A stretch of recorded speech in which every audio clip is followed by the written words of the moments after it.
Maintenant, je m'adresse à ma collègue. Judith, nos vies et nos carrières sont entremêlées depuis que tu m'as engagée pour un poste LTA en traduction en 1983. Presque 40 ans. Je suis restée à Concordia alors que ta carrière t'a amené à faire des déplacements à travers le Canada. Nous avons toutes les deux contribué au développement de ce qu'on appelle Translation Studies, mais de différentes manières. Cependant, la première question que je voudrais te poser est de nature personnelle. Tu es l'enfant de parents hongrois, survivants de l'Holocauste. Comment penses-tu que cette filiation, cette histoire a marqué ta vie et influencé ton parcours? Excellente question, mais difficile à y répondre. Être enfant de survivants, je ne le cache pas, a été compliqué. Est-ce que je recommence, peut-être? Bon, bonne question, difficile. Être enfant de survivants, je ne le cache pas, a été compliqué, pénible parfois. Sans me raconter leurs expériences de la Shoah de façon précise et détaillée, mes parents ont quand même partagé leur deuil. Ils avaient survécu, oui, mais ils avaient perdu des proches. Ils partageaient avec moi leur sens de déracinement, la difficulté d'intégrer une nouvelle société et de vivre leur vie dans une langue étrangère, bref, de se traduire.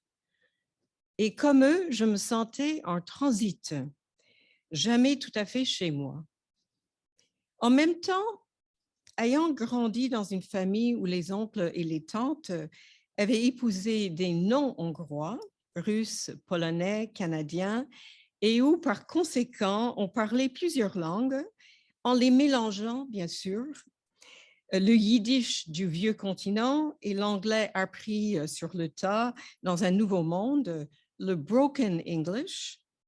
J'ai aussi connu la joie des langues, le plaisir de sauter des murs. J'ai fini par être une mordue du voyage.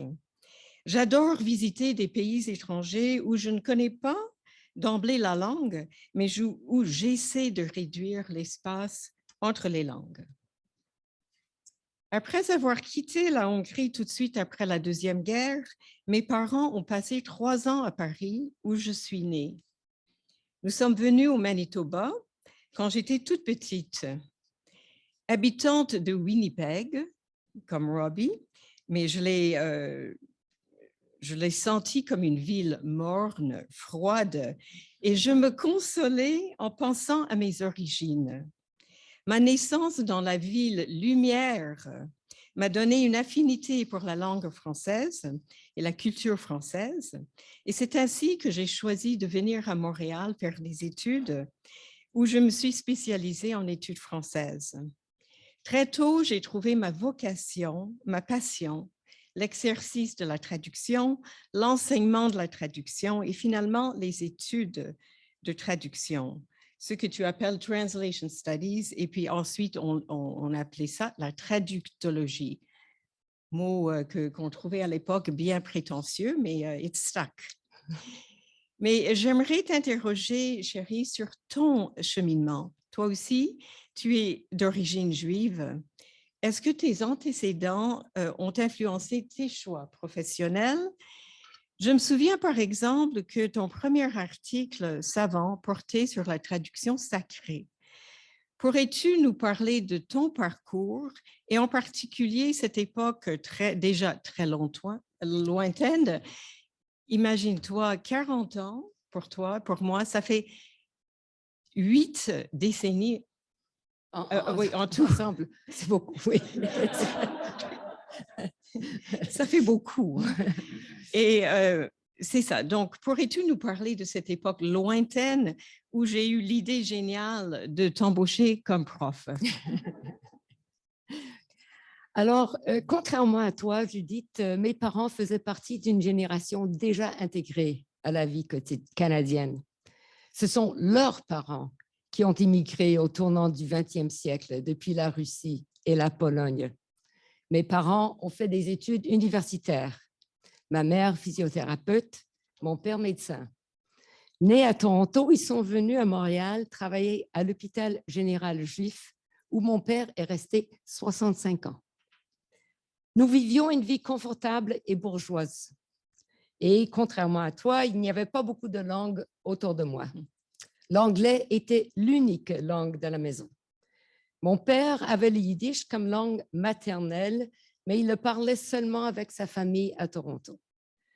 J'ai appris par contre l'hébreu à l'école religieuse et j'ai même eu l'occasion de lire directement de la Torah, privilège inhabituel pour une fille à l'époque. J'adorais les lettres, les sonorités de l'hébreu, le rythme des nombreuses syllabes. L'hébreu était une langue sacrée, le latin aussi à l'école. Le français, par contre, était une langue qu'on apprenait de façon mécanique, un peu comme les tables de multiplication, mais en moins utile. Pour nos professeurs, le latin comptait bien plus que le français. Les Juifs montréalais, on le sait, se sont assimilés du côté anglophone. Mais je n'ai jamais compris l'attachement des Juifs à cette langue durant les années troubles de la loi 101. L'histoire juive est une saga polyglotte. C'est le poète E.M. Klein qui l'a le mieux démontré. Aujourd'hui, on voit bien que la nouvelle génération de Juifs s'exprime en français et s'attache à la diversité montréalaise. En fait, ce n'était pas la langue en soi à laquelle les Juifs étaient attachés, mais bien tout le réseau d'institutions qu'ils ont bâti et qu'ils avaient bien raison de vouloir protéger. Pour ce qui est pour mon intérêt de la traduction biblique, le sujet s'est présenté à moi par un détour cocasse. En fait, dans les écrits de la traduction que j'ai découvert quand je suis venue à Concordia au début des années 80, j'ai rencontré le nom d'Eugene Nida. Mais ce nom-là me disait quelque chose. Je l'avais déjà entendu. En fait, quand je suis venue à Concordia, je venais juste de retourner de l'Équateur, où j'avais passé 6 mois.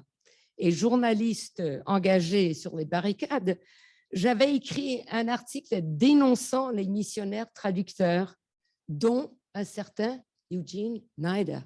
Oups! J'ai su donc très tôt que les études universitaires pouvaient être le lieu d'expression idéologique.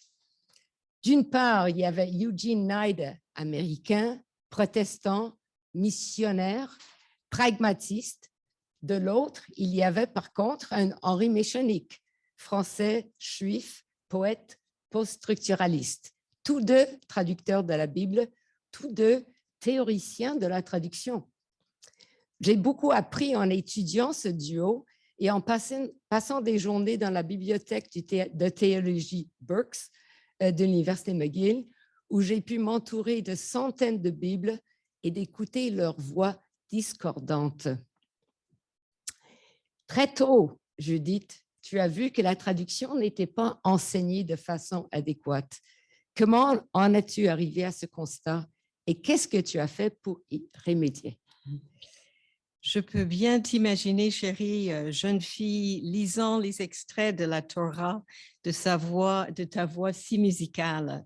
Ce que je n'ai pas pu faire pour ma part, malgré les 10 ans passés à l'école religieuse où j'ai étudié l'hébreu, un peu de yiddish et l'histoire juive. Mon père, comme les autres membres de la famille, était orthodoxe et ne croyait pas que les filles devaient prendre part aux offices religieux. Donc, un peu le contraire de ce que disait Pierre Anctil ce matin. Oui. Apprendre, oui, mais pas prendre la parole. Mais je reviens à notre école de traduction, qu'on n'a jamais appelée école d'ailleurs, comme celle de l'Université d'Ottawa, mais plutôt un programme, parmi d'autres, du département d'études françaises, avec des conséquences très positives, en fin de compte, parce qu'en côtoyant les linguistes et les littéraires, les professeurs et les étudiantes et étudiants de traduction ont pu bénéficier d'un riche contexte culturel et intellectuel. Je réponds à ta question. Enfin, je suis arrivée à Concordia en 1980 après avoir travaillé pendant quelques années comme traductrice professionnelle, notamment au bureau de la traduction à Ottawa. Le programme de traduction existait déjà et avait attiré près de 300 étudiants et étudiantes. Les membres du département n'étaient pas quand même très au courant de la pédagogie de la traduction, ni des travaux scientifiques qui portaient sur le sujet. On me faisait confiance, me disait-il, même si moi-même, je ne savais pas grand-chose à l'époque.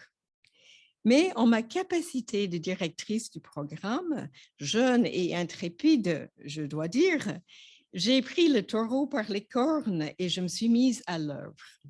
Première constatation, il existait à l'époque une association des écoles de traduction, l'ACET, dont nous ne faisions pas partie. J'ai fait une demande d'adhésion, ce qui a entraîné une série de modifications au programme. Deuxièmement, il y avait également une association professionnelle, la Société des traducteurs du Québec, maintenant l'OTIAC.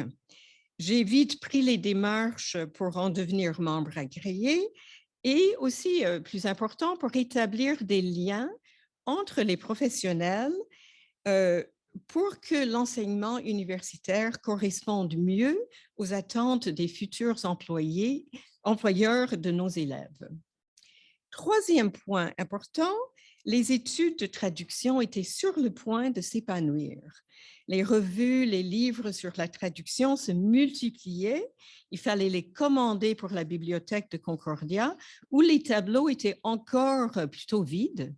Il fallait en tenir compte dans nos cours et surtout, il fallait que nous, en tant qu'universitaires, participions à la construction de cette discipline émergente. Nous avons déjà fait allusion à la fondation de l'Association canadienne de traductologie, première association du genre au monde entier, en fait. Eh bien, fondée par cette personne. Merci, mais il y en avait d'autres. On peut se demander pourquoi une autre association, il y en avait tant d'associations. Eh bien, au congrès annuel des sciences humaines, on pouvait discuter de la traduction dans des séances dispersées ici et là, dans des colloques de professeurs de français, de littérature comparée, de linguistique, etc. Mais on n'avait pas de chez nous.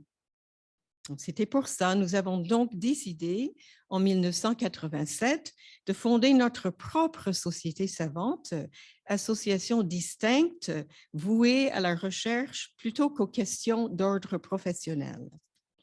Les premiers colloques de l'ACT réunissaient des chercheurs les plus connus, représentant les grandes tendances théoriques de l'époque, Antoine Berman, Gideon Toury, André Lefebvre et j'en passe. Et puis, il faut noter aussi que c'était des théoriciens, mais aussi des grands praticiens de la traduction.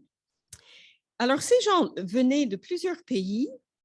Ils venaient par curiosité, mais en même temps, ils ont participé à nos discussions avec beaucoup de générosité et ça a provoqué aussi une circulation que j'appelle une circulation à double sens. Il y avait des invitations qu'on a acceptées, tout ça. Et ces contacts ont fini par nourrir notre réflexion, nous permettant de créer des programmes de deuxième cycle, de diriger des mémoires et de publier des textes nous-mêmes. Et chérie, tu en es l'exemple le plus illustre. Tu t'es lancé là-dedans avec enthousiasme et tu as connu une brillante carrière productive. Une question pour toi, chérie. Tu nous as déjà parlé de ton intérêt pour la traduction sacrée au sens large. Quelles tendances traductologiques t'ont particulièrement retenu au début et pourquoi? Et quel est ton propre rapport au domaine à ton avis? Merci pour la question. Je vais être brève. Je pense que... en fait, je pourrais dire ça assez rapidement. J'ai découvert avec les années que l'étude de la traduction mène à tout, ou presque. C'est un peu ça qu'on a dit au cours de la journée. il y a d'une part la pratique elle-même. Et quand on dit qu'on revient à la pratique ou la pratique sert de base, la pratique, elle est déjà très complexe en elle-même. C'est en pratiquant la traduction qu'on en vient à apprécier toute la complexité de la communication verbale, toute la complexité de la langue. Enfin, il n'y a pas de fond. Quand on commence à creuser dans la pratique de la traduction, il n'y a pas de fond. Il faut continuer. Sur le plan de la recherche, je découvrais, sans aucunement forcer la note, que pour chacune de mes préoccupations, la traduction m'aidait à voir plus clair, que ce soit le féminisme ou les nouvelles diversités de la société québécoise ou le postcolonialisme en Inde, vraiment sans, comme je l'ai dit, sans forcer la note, la traduction m'aidait à voir plus clair. Et là où la traduction s'est révélée particulièrement précieuse, c'était l'étude des villes. Et en même temps, ce qui comptait beaucoup pour moi, c'était que ces recherches sur la ville étaient le fruit de ma propre expérience de citoyenne, ayant vécu les transformations de Montréal à partir des années 60, et c'était pour moi particulièrement satisfaisant. Et juste pour mentionner un autre exemple récent de zone que je peux dire éclairée par la traduction, c'est celle des témoignages de l'Holocauste. En novembre 2020, avec ma collègue Catherine Persson, nous avons organisé un colloque international, Translating Holocaust Testimony. Et encore une fois, c'est la traduction qui nous aide à comprendre c'est quoi la transmission. Parce que si les événements de l'Holocauste ont eu lieu, ont pris vie, mort, je peux dire plutôt mort, dans des trentaines, une quarantaine de langues, en fait, la mémoire de l'Holocauste aujourd'hui se maintient ou est pour la plupart en langue anglaise aujourd'hui. C'est-à-dire qu'il y a eu une traduction de l'expérience de l'Holocauste vers l'anglais. Qu'est-ce que cela veut dire? Qu'est-ce que cela veut dire, cette question de la transmission de la mémoire du passé? La traduction, encore une fois, devient une lentille extrêmement précieuse. Bref, il me semble qu'on pourrait dire que c'est le regard traductionnel qui est une perspective critique qui permet de percevoir toujours ce qui est d'instable et de mouvant derrière les évidences. Il me semble qu'on pourrait maintenant passer à cette notion imaginaire de la traduction qui est le sujet d'aujourd'hui et le travail important que tu fais depuis quelques années sur cette ligne entre traduction et écriture. C'est une question que tu poursuis depuis ton doctorat, n'est-ce pas? Oui, on a amplement parlé de mes travaux aujourd'hui, mais c'est vrai que ma thèse de doctorat portait sur Paul Valéry et sur l'influence d'Edgar Allan Poe sur Valéry et sur toute une lignée de poètes français, en commençant par Baudelaire, qui était traducteur de Poe. Et alors que Poe était considéré relativement mineur dans son pays d'origine, dans son propre pays, les États-Unis, son statut de grand écrivain en France est attribuable non seulement aux traductions de Baudelaire, mais aux préfaces que Baudelaire a écrites et puis dans lesquelles il construit un mythe de cet auteur américain. Si bien que Valéry a prétendu avoir traduit Poe. Alors, il y a un texte, Valéry signe la traduction, mais en réalité, quand j'ai vu les manuscrits, ce n'était pas de la main de Valéry. Il n'a pas traduit, il a simplement prétendu avoir traduit, mais il a commenté la traduction. Et ce qu'il a dit à propos de la traduction était particulièrement pénétrant. Il a dit écrire quoi que ce soit est un travail de traduction. Donc déjà, très jeune, j'étais frappée par ces rapports entre traduire et écrire et aux attributs des écrivains traducteurs. C'est grâce à Jean Delisle que je me suis embarquée dans l'histoire de la traduction. Et ce qui m'attirait dans le grand panorama historique qu'on a préparé ensemble, c'est le rôle des traducteurs dans la construction des langues, des littératures, des identités nationales. Mais ce projet d'histoire m'a également permis de formuler une approche épistémologique dont on a déjà parlé aujourd'hui. C'est l'accent sur la personne qui traduit plutôt que sur les textes, ce qui serait baptisé par la suite Translator Studies. Et la question de méthode est une question à laquelle je continue à réfléchir. L'histoire n'est jamais objective. L'histoire n'est jamais singulière ou figée. On doit tenir compte de la perspective de l'historien, de l'historienne et des mentalités en constante évolution. Dans le contexte canadien, par exemple, il est grand temps de situer la traduction dans un nouveau récit des rapports entre autochtones et colons.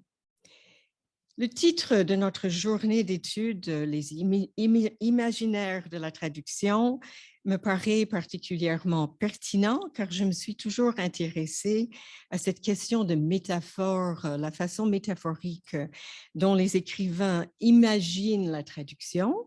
Et j'ai beaucoup aimé la présentation de Laurie Saint-Martin, la traduction vue comme musique, comme reflet ou miroir, comme pont entre les langues.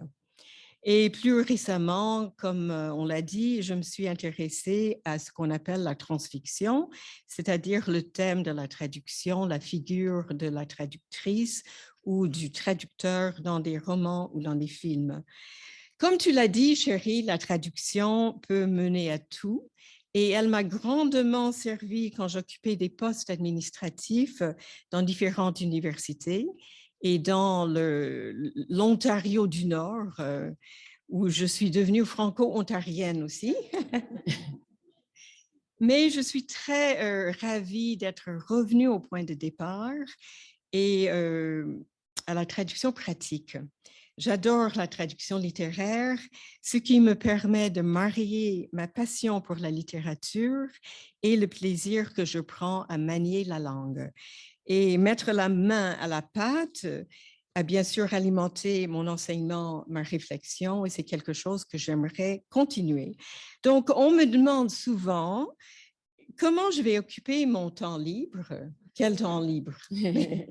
Quand je serai à la retraite, et puis ma réponse, bon, je vais faire encore plus de curling, mais j'envisage d'autres projets de traduction. Et toi, chérie, quels sont tes projets? J'aimerais aussi me plonger dans un projet de traduction littéraire juridique comme toi. Je suis toujours à la recherche de ce livre singulier qui va me faire signe. J'ai plusieurs projets d'écriture en voie, mais je sens que le travail d'écriture va diminuer d'importance pour moi par rapport aux occupations parallèles qui déjà se bousculent à la porte.